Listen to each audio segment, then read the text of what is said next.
Gaza war, Netanyahu resists as pressure mounts for Gaza ceasefire.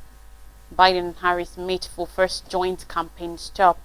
Trump's push to undermine Harris's momentum. Bush's crash kills over 10 near school in China, and two rescued from yacht after 24-hour ordeal at sea. On Israel-Gaza war, Benjamin Netanyahu, Prime Minister, has pushed back against pressure for him to do more to secure the release of Israelis held captive in the Gaza Strip after 11 months of fighting.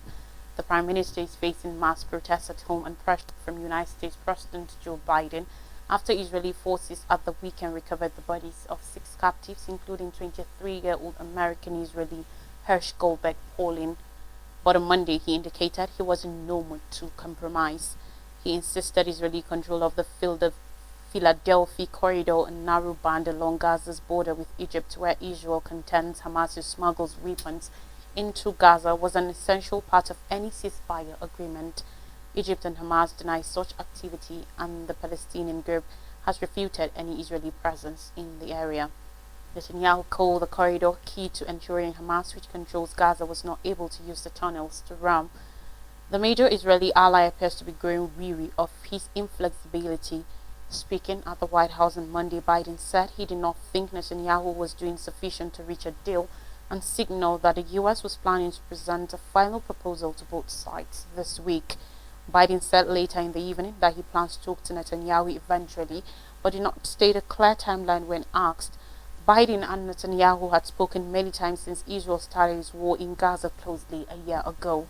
Senior Hamas official Sami Abu Zuhri said Biden's criticism of Netanyahu was America's recognition that Netanyahu was responsible for undermining efforts to reach a deal. He said the group will respond positively to a proposal that could secure a ceasefire and full Israeli withdrawal from the Palestinian enclave. On Monday, for a second day, Israeli protesters took to the streets, and the biggest trade union launched a general strike to press the government to reach a deal to return the captives. Months of stop-start negotiations mediated by US, Qatar and Egypt has so far failed to reach an accord on a Gaza proposal laid out by Biden in May. The newest bloodshed in the decades-old Israeli-Palestinian conflict was stoked on October 7th when Hamas fighters launched a surprise attack on Israel, killing 1,139 people and taking about 250 captives, according to Israel. Over 40,000 Palestinians have been killed since Israel started its assault on the Hamas-governed territory, while nearly the whole population of 2.3 million people have been displaced. Talking US 2024 election, for the first time since dropping out of the presidential race, United States President Joe Biden has appeared at a campaign event with the Vice President and Democratic nominee Kamala Harris. On Monday, the pair spoke at a rally in Pittsburgh, Pennsylvania, to mark the Labor Day holiday. They hope to show up support from unions and blue-collar workers. Pennsylvania is considered a major battleground in the November 5th poll, in which Harris will face off with ex-president and Republican candidate Donald Trump. The 81-year-old Biden was the presidential candidate until July, when he abruptly dropped out of the race following a debate performance that raised concerns over his age. Biden vowed he will be on the sidelines and do everything I can to help in the final stretch of the race while speaking on Monday. He condemned the Trump as anti-union, saying he'd rather cross the picket line than walk alone. Meanwhile, Harris led a chant of "Thank you, Joe," before pledging to continue Biden's legacy as the most pro-union administration in U.S. history. Echoing Biden, she also said she will work to keep the country's steel production under U.S. control. The U.S. leader in March said industrial giant U.S. Steel Corp, which has agreed to a takeover by Japan's Nippon Steel for $14.9 billion must remain a domestically owned U.S. firm.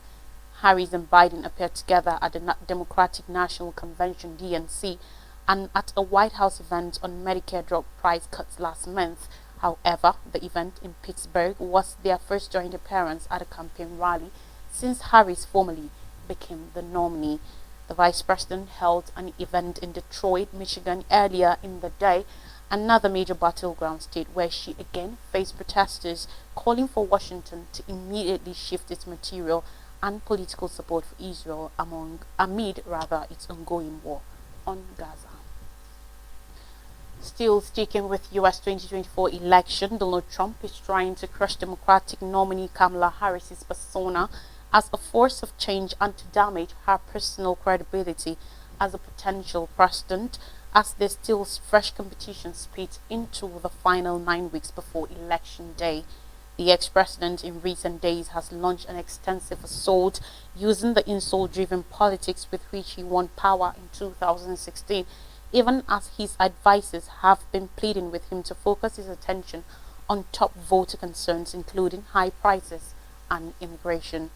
He is seizing on foreign tragedies, accused the vice president of responsibility for the deaths of US troops in Afghanistan, and claiming she's complicit in killings of hostages in Gaza. He and his running mate, J.D. Vance, implied her mixed race heritage that millions of Americans share is evidence of a sinister chameleon-like character that also explains policy reversals on energy and immigration.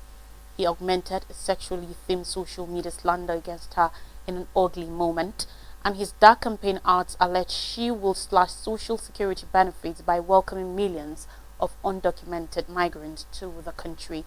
And in an echo of past GOP campaigns branding Democratic nominees as extreme liberals, Trump and his supporters are trying to frame Harris as a communist and a Bolshevik. South Dakota Governor Kristi Noem blasted Harris's running mate Tim Walz as a security risk because he once taught in China. And Trump has also begun to imply the coming election might not be free and fair, and said in an interview on Sunday that it was ridiculous to indict him for interfering in the 2020 election. These and other recent comments raise the specter of another national nightmare if he loses in November and refuses to accept defeat. Trump's desperation to find traction has also seen him perform his own policy rotations on reproductive rights as he seeks to contract a huge gender gap in polling. But his credibility may already be crushed after he built the conservative Supreme Court majority that overturned the nationwide constitutional right to an abortion. Vance also seems to have a knack of alienating female voters, like when he compared Harris to a nerve-struck Miss Teen USA contestant. Trump is not just being true to his ill-disciplined self, he's illustrating his fight to react to Harris's information transformation of the race.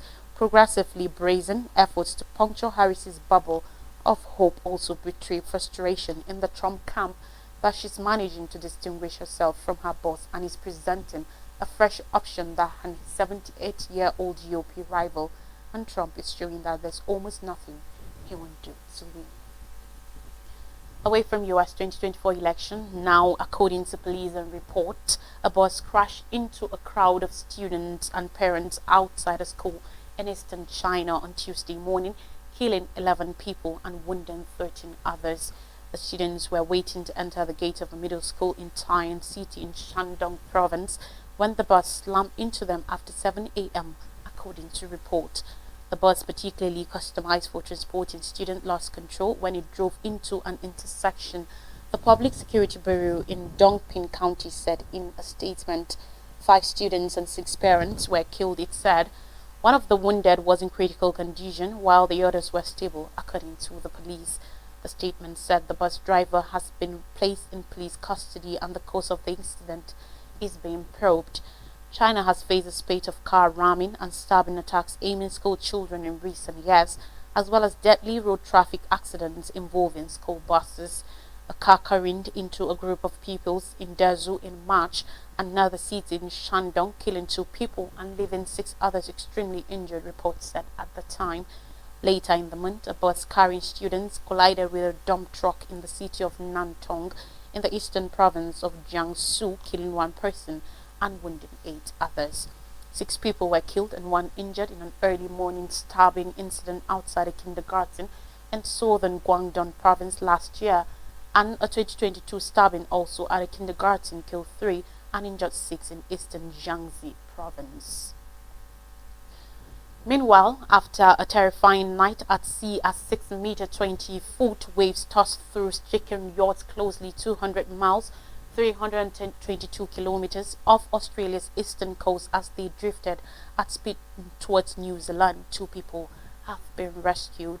Around 1 p.m. on Monday, authorities were first alerted to the crew's crisis when they deployed a distress beacon, but it was hours before the first rescue helicopters located the vessel.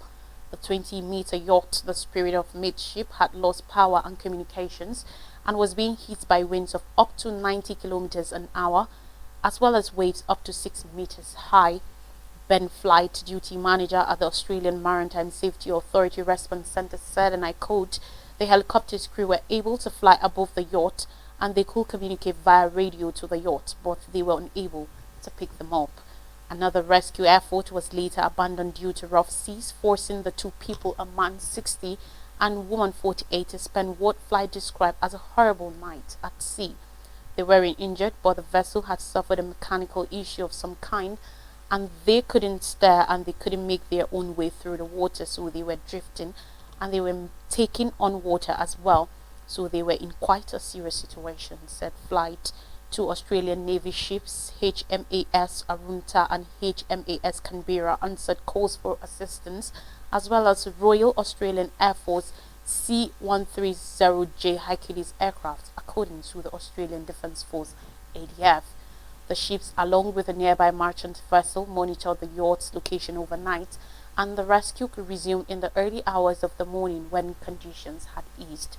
About 3 a.m. on Tuesday, NSW police vessel Nemesis arrived at the yacht and deployed a smaller boat to rescue the sailors around 7:30 a.m. in choppy seas with swells of 4 meters to 5 meters. Flight said the outcome would have been much worse if the crew hadn't deployed the distress beacon, which issues a satellite alert to advise the Rescue Coordination Center of their location. The Spirit of Midship has competed in this prestigious Sydney to Hobart yacht race many times, crewed by injured veterans and Army personnel. Together, they raise money to support Army veterans. However, the yacht has changed hands since then, according to Flight.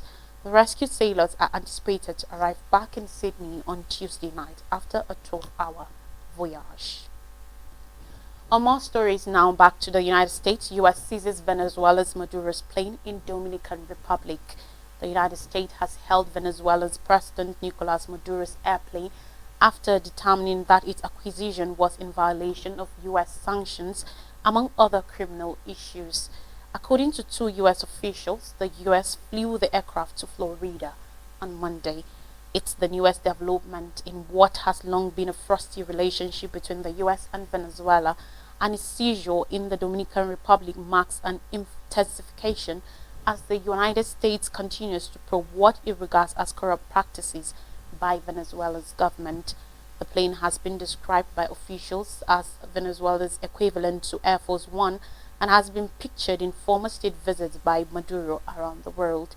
Luis Abinader, the Dominican Republic's president, said the plane seized by the U.S. on Monday was not registered under the name of the Venezuelan government, but rather under the name of an individual.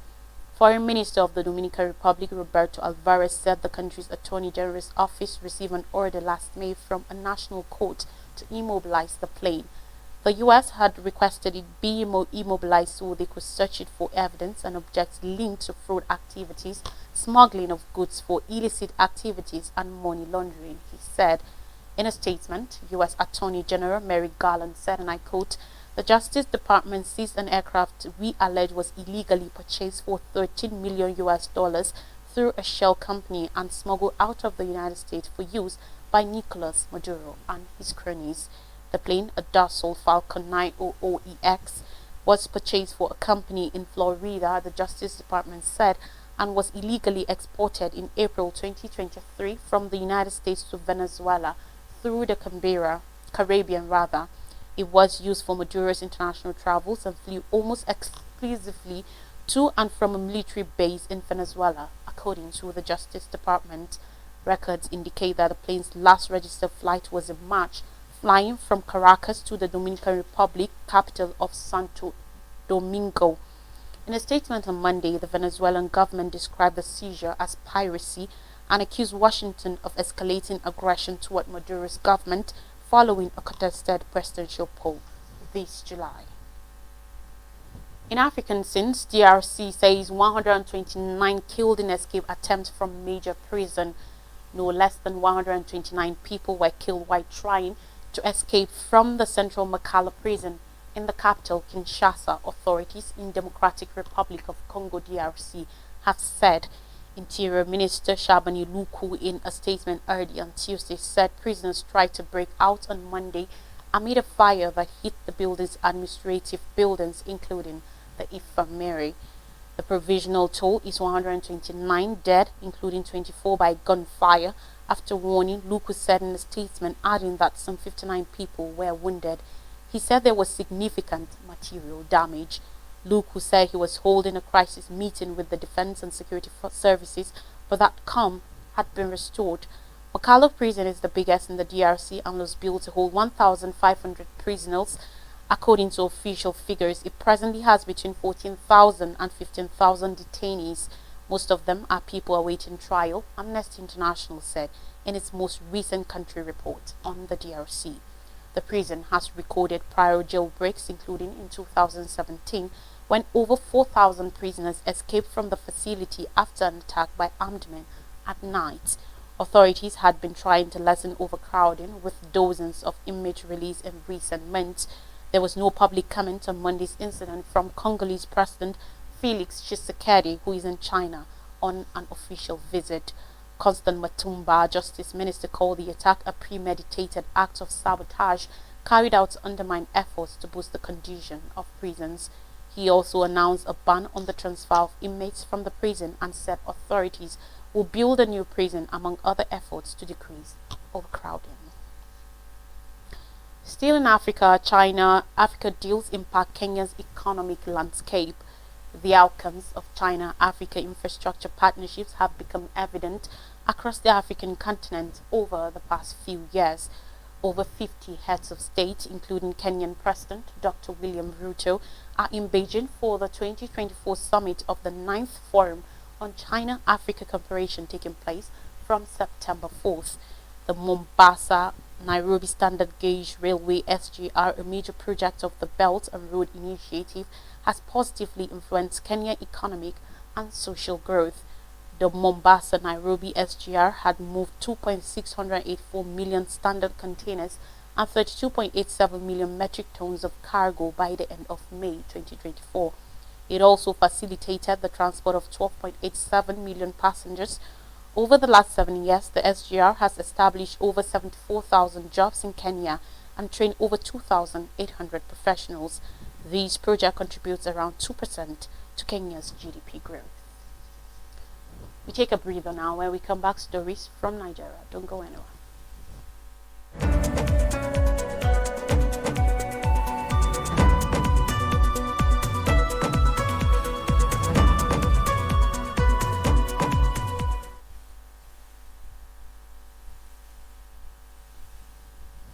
Welcome back. Now, stories from Nigeria, and we begin with Tinubu, his Chinese counterpart Xi Jinping, to sign 5 MOUs today. President Bola Tinubu will today meet with President Xi Jinping of China at occasions where they are both set to sign about 5 memorandum of understanding MOUs after taking comprehensive briefings from some of his ministers and other major government officials. These will mark the official commencement of Tinubu's official visit to the People's Republic of China, with a visit to the Great Hall of the People in Beijing, where he will be received by Xi Jinping. The Nigerian president, who will also inspect a guard of honor on arrival at the Great Hall of the People, will lay a wreath in honor of fallen heroes and receive a 21-gun salute. The high-powered bilateral agreements between the two nations are planned to focus on major areas including green economy, agriculture, satellite technology development, media enterprise development and promotion, blue economic development, and national planning cooperation.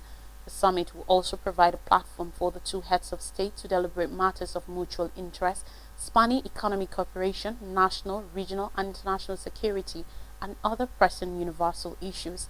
Likewise, today Tinubu is anticipated to hold a roundtable dinner with selected chief executive officers of Chinese firms at China Wall Hotel in Beijing.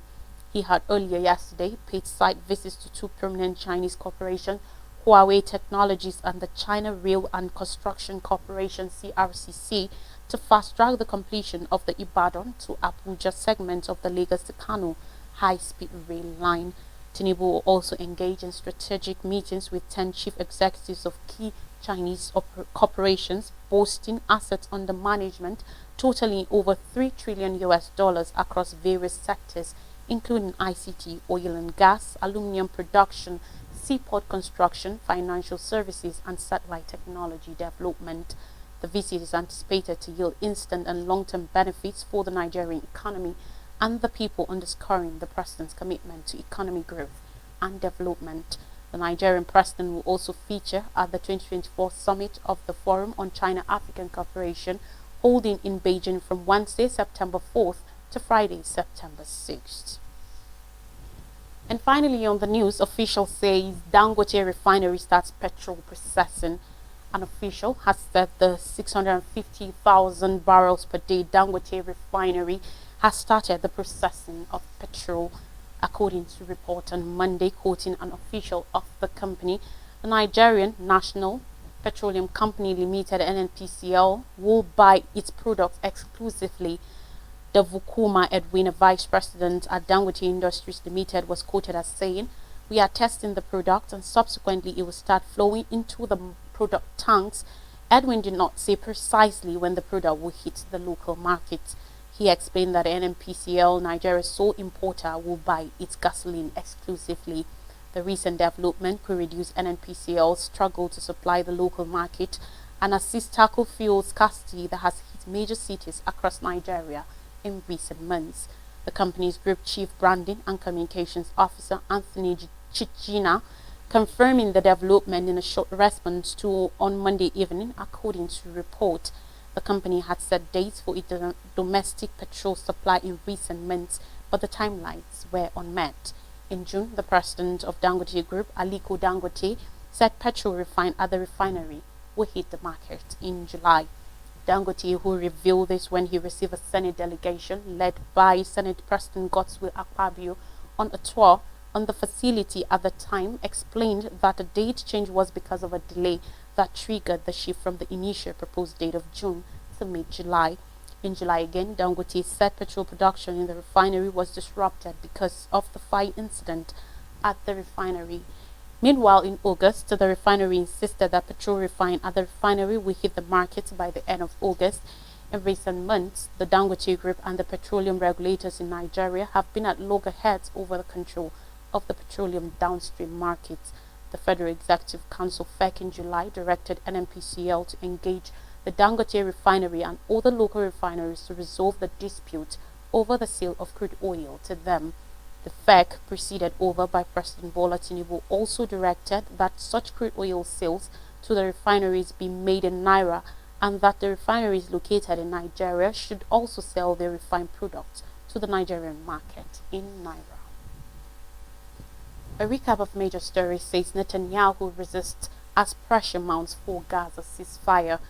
Biden and Harris meet for first joint campaign stop. Trump's push to undermine Harris's momentum. Bus crash kills over 10 near school in China, and 2 rescued from yacht after 24-hour ordeal at sea. And that's all on the news. Thanks for watching. I am Lois Drake.